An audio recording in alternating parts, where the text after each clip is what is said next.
नमस्ते दोस्तों, नरेंद्र मोदी और मनमोहन सिंह भारत के दो सबसे प्रभावशाली प्रधानमंत्रियों में से हैं। रात को 3:30 बजे पाकिस्तान की नींद खत्म हो गई, जिन्होंने भारत के सामाजिक और आर्थिक विकास के लिए बड़ी ही कार्य की है। इसके बावजूद भी भारत की सिचुएशन कुछ ऐसे देखने को मिल रही है। ये रिपोर्ट देखिए, Indian GDP growth likely decline 6.5% इन अक्टूबर दिसंबर। तो एचडीएफसी बैंक की तरफ से ये आर्टिकल भी देखिए, द इंडियन रूपी फेल 12% तक यूएस डॉलर के मुकाबले हमारी जो मुद्रा है वो गिर गई। इसके बाद 2014 के कंपैरिजन में 38.76% तक इंडियन रुपीस गिर चुकी है डॉलर के मुकाबले। बस यही नहीं दोस्तों, फोर्ब्स इंडिया की तरफ से ये रिपोर्ट भी देखिए, अनएम्प्लॉयमेंट इन इंडिया 7 से 8% तक पहुंच चुकी है, जबकि 2014 में 5% भी थी। अकॉर्डिंग टू country-economy.com 2004 में इंडिया की जीडीपी $721 मिलियन पे थी और वर्ल्ड में 12वें स्थान पे थी, जबकि 2014 में 10वें स्थान पे आ गई और अभी वर्ल्ड में 5th लार्जेस्ट इकोनॉमी है इंडिया की। एक तरफ जहाँ चीज़ें पॉजिटिव होती दिख रही है तो दूसरी तरफ निगेटिव भी है। तो सिर्फ एक ही चीज़ों को देख करके किसी एक को फुल क्रेडिट देना कि इसने ही इतना कर दिया है, मुझे लगता है कि हमारे अंदर कुछ कमी है। आइए इस वीडियो में डिटेल में समझते हैं। आतंक से नहीं, आतंक हिंदुस्तान से डरेगा। पाकिस्तान ऐसा घबरा गया था कि 5 बजे उसने ट्वीट कर करके रोना शुरू कर दिया, मोदी ने मारा, मोदी ने मारा, मोदी ने मारा। Ladies and gentlemen, the President of the United States, accompanied by His Excellency, the Prime Minister of the Republic of India. किसी भी गवर्नमेंट ने कितना अच्छा काम किया है, इसको जानने के लिए हम सबसे पहले बेसिक इंडिकेटर्स पे बात करते हैं। बेसिक इंडिकेटर्स देखते हैं कि इस पे गवर्नमेंट ने कितना काम किया है। बेसिक इंडिकेटर में सोशल डेवलपमेंट है सबसे पहले हेल्थ के मामले में अगर हम देखें तो मनमोहन सिंह ने नेशनल हेल्थ मिशन लॉन्च किया ताकि हर एक गरीब से गरीब व्यक्ति बेसिक हेल्थ केयर फ्री में पा सके। दूसरी तरफ नरेंद्र मोदी ने आयुष्मान भारत योजना जैसे स्कीम्स पे फोकस करे, लेकिन इसमें भी करप्शन और भारी स्कैम देखने को मिला। हम बात करते हैं एजुकेशन के मामले में दोनों ही सरकारों ने अच्छा खासा पैसा खर्च करा, लेकिन अब यहाँ पे सवाल तो यही उठ जाता है ना कि किसने कितना बेहतर किया। मनमोहन सिंह के कार्यकाल में हायर एजुकेशन में रैपिड ग्रोथ देखने को मिला, लेकिन फिर से एक बार नरेंद्र मोदी ने यहाँ पे रोजगार क्षमता को बढ़ाने के लिए स्किल इंडिया जैसे जो स्कीम्स लॉन्च करे। अब दोनों ही गवर्नमेंट ने एजुकेशन पे कितना परसेंट पैसा इन्वेस्ट करा, कितना परसेंट बजट यहाँ पे एजुकेशन को दिया, इसको देखने के लिए आप इस डेटा को देख सकते हो। इंडिया गवर्नमेंट एजुकेशन एक्सपेंडिचर देख सकते हो, 2004 में बजट का 11% तक जो है यहाँ पे एजुकेशन में इन्वेस्ट करा गया। ये डेटा बढ़ते गया, 11 से 13 तक गया, 13 से 14 गया, 15 गया। इसके बाद आप देख सकते हैं कि 2014 के बाद 15 से 16 तक यहाँ पे परसेंट ऑफ बजट यहाँ इन्वेस्ट करा गया है। अब यहाँ पे सवाल तो उठ रहा है कि इतना परसेंट बजट जो है ये एजुकेशन पे इन्वेस्ट करा जा रहा है, तो फिर ये पैसा कहाँ जा रहा है, इसके बारे में बात करेंगे। लेकिन इससे पहले अब यहाँ पे हम बात करते हैं इनकम एंड पॉवर्टी के बारे में। आखिर किस सरकार ने लोगों को ज़्यादा गरीबी से बाहर निकाला, किसने गरीबी दूर की? तो यहाँ पे अगर हम दोनों लोगों में कंपैरिजन करें तो दोनों लोगों ने ही बहुत ही बेहतर काम किए लोगों को गरीबी से बाहर निकालने के लिए। लेकिन फिर से एक बार गति में अंतर आ जाती है, क्योंकि मनमोहन सिंह के कार्यकाल में बहुत ही तेजी से लोगों को बाहर निकाला गया पॉवर्टी रेट से। इसके पीछे तेजी से बढ़ती हुई अर्थव्यवस्था थी। मनमोहन सिंह के कार्यकाल में जीडीपी ग्रोथ रेट काफ़ी तेज हो गई थी, क्योंकि पहले के सरकारों ने उतना ज़्यादा ध्यान दिया नहीं था। मनमोहन सिंह के कार्यकाल में बहुत ही अच्छा रैपिड ग्रोथ मिला इकोनॉमी को, जिसकी वजह से काफ़ी ज़्यादा लोग गरीबी रेखा से बाहर आ पाए। अब यहीं पर दूसरी तरफ नरेंद्र मोदी गरीबी दूर करने के लिए जनधन योजना जैसे स्कीम्स पे फोकस किए। और अगर हम देखें तो एक तरफ सरकार जो है लोगों को एक्चुअल में काम कर रही है, तो दूसरी तरफ स्कीम्स पे फोकस करा जा रहा है नरेंद्र मोदी द्वारा। लेकिन यहीं पे तो बात आ जाती है करप्शन की, क्योंकि अगर करप्शन ज़्यादा होगा तो अगर आप कितना भी स्कीम्स लॉन्च कर दो, इस स्कीम का बेनिफिट एक्चुअल लोगों तक नहीं पहुंच पाएगा। क्योंकि कई बार देखा गया है कि लोगों को एक्चुअल बेनिफिट नहीं मिल पाता है सरकार की तरफ से जो योजनाएं चलाई गई होती है, क्योंकि करप्शन इतना ज़्यादा होता है।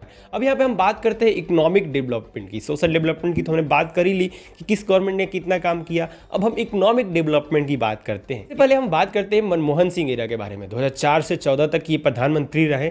जीडीपी ग्रोथ रेट 7 से 8% पे थी, जबकि मोदी के कार्यकाल में एवरेज जीडीपी ग्रोथ रेट 5 से 6% पे थी।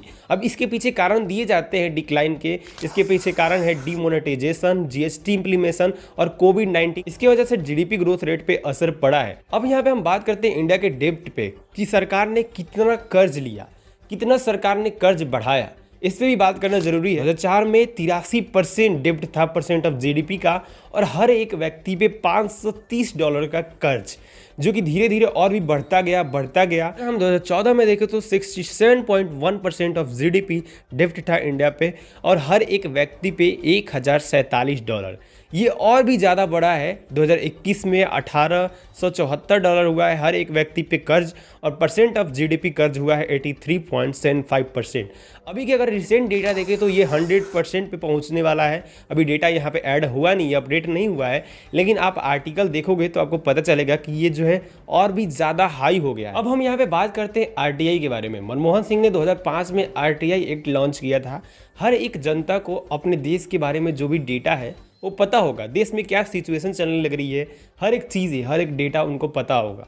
आरटीआई में यही होता है। मनमोहन सिंह ने 2005 में आरटीआई एक्ट लाया था, लेकिन कंडीशन कितनी खराब होती गई है जरा इस रिपोर्ट को देखिए। Indian global right to information rating देख सकते हैं आप। 2011 में इंडिया की आरटीआई रैंकिंग 2 थी, जो कि धीरे धीरे 12 में 2 थी, 13 में 2 थी, 14 में 3 थी, और धीरे धीरे रैंकिंग एकदम खराब होती गई, 8 पे पहुंच गई। ओवरऑल हम रेटिंग देखें तो 2011 में 130 थी, जबकि अभी 2022 में 127 है। अब हम यहाँ पे बहुत ही इंपॉर्टेंट चीज़ों पे बात करेंगे, क्योंकि ये चीज़ है जो सारी चीज़ को दबा सकती है, वो है करप्शन। भले ही आप कितना ज़्यादा स्कीम्स लॉन्च करो, भले ही आप बड़ी से बड़े एक्सपेंड करो, बड़े से बड़े इन्वेस्टमेंट करो, तो फिर भी अगर करप्शन देश में बढ़ जाए तो कुछ भी का फ़ायदा नहीं मिलेगा, स्कीम्स का बेनिफिट नहीं मिलेगा। अगर पैसा गवर्नमेंट खर्च कर रही है तो बीच के ही लोग पैसा मार जाएंगे, देश में डेवलपमेंट रुक जाएगा। तो करप्शन कितना ज़्यादा बढ़ रहा है इसको भी देखना जरूरी है। तो जरा देखिए इंडियन की corruption perception index. Corruption index के मामले में अगर आप रैंकिंग 2004 की देखोगे तो 20 थी, जो कि अभी 40 हो गई है। तो अगर आप देखोगे तो कहीं ना कहीं करप्शन डबल हो गई है। भले ही स्पेंडिंग और भले ही स्कीम्स लॉन्च करे जाए, लेकिन अगर करप्शन ही डबल हो जाए तो फिर आप गवर्नमेंट से क्या ही उम्मीद रखोगे, क्योंकि बीच के जो बिचवलिए हैं वही पैसा खा जाएंगे, तो एक्चुअल जो जनता है उनको बेनिफिट नहीं मिल पाएगा। समझो इस बात। अब यहाँ पे हम बात करते हैं फॉरेन पॉलिसी के बारे में। फॉरेन पॉलिसी में बहुत ही अच्छा कर रहा है इंडिया। मनमोहन सिंह के कार्यकाल में इतना स्ट्रॉन्ग टाई हुआ था यूनाइटेड स्टेट्स के बीच और हमारे इंडिया के बीच, और यहाँ पे नरेंद्र मोदी के कार्यकाल में इजराइल, जापान जैसे देशों के साथ अच्छी मित्रता है हमारी। अब यहाँ पे हम बात करते हैं एग्रीकल्चर के बारे में। मनमोहन सिंह के कार्यकाल में देखें तो मनमोहन सिंह ने फोकस करा था मिनिमम सपोर्ट प्राइस पे और सब्सिडीज पे, लोगों को सब्सिडीज ज़्यादा मिल रही थी। लेकिन मोदी जी ने फोकस करा पीएम किसान योजना पे, सम्मान निधि योजना पे, सोयल हेल्थ कार्ड पे। तो दोनों ही गवर्नमेंट का अलग अलग सा योगदान है, कोई स्कीम्स लॉन्च कर रहा है, कोई एमएसपी पे फोकस कर रहा है। अब हम बात करते हैं मीडिया के कंडीशन के बारे में। आनंद लीजिए,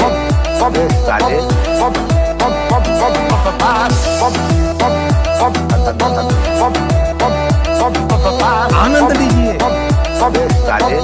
यही वो स्मोक बम है जिसका इस्तेमाल किया गया था संसद के भीतर भी और संसद के बाहर। 1 मिनट पढ़ लीजिए, रुको जरा, सब्र करो। हम आपको दिखाने की कोशिश कर रहे हैं। देखिए यहाँ संसद भवन परिसर के गेट के पास जी।